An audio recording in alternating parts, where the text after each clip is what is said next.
The poem Birches by Robert Frost.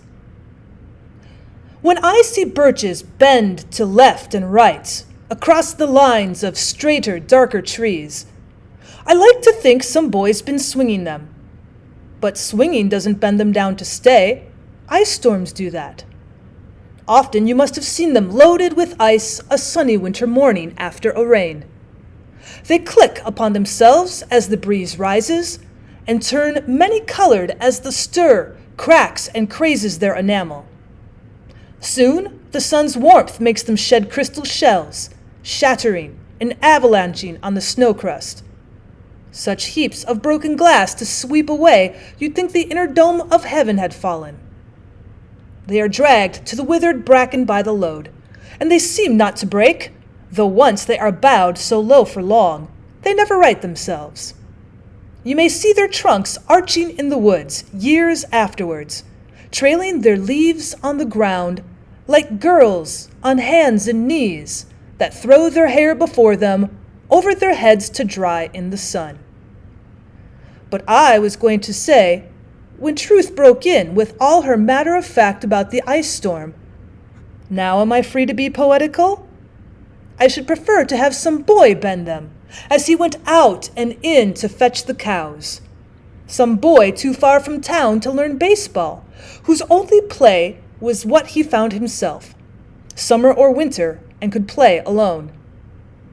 One by one he subdued his father's trees by writing them down over and over again until he took the stiffness out of them.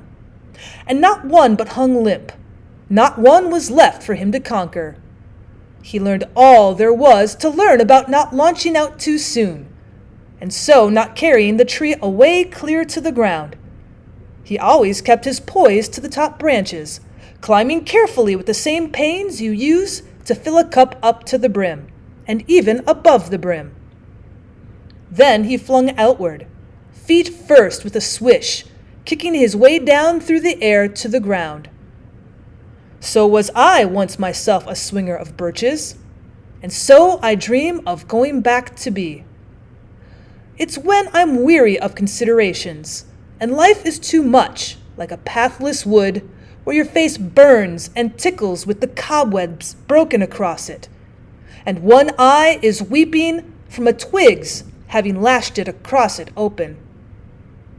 I'd like to get away from earth a while, and then come back to it and begin over.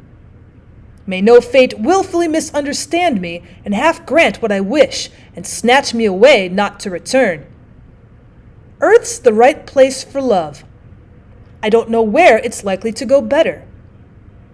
I'd like to go by climbing a birch tree and climb black branches up a snow-white trunk toward heaven, till the tree could bear no more, but dipped its top and sent me down again. That would be good both going and coming back. One could do worse than be a swinger of birches.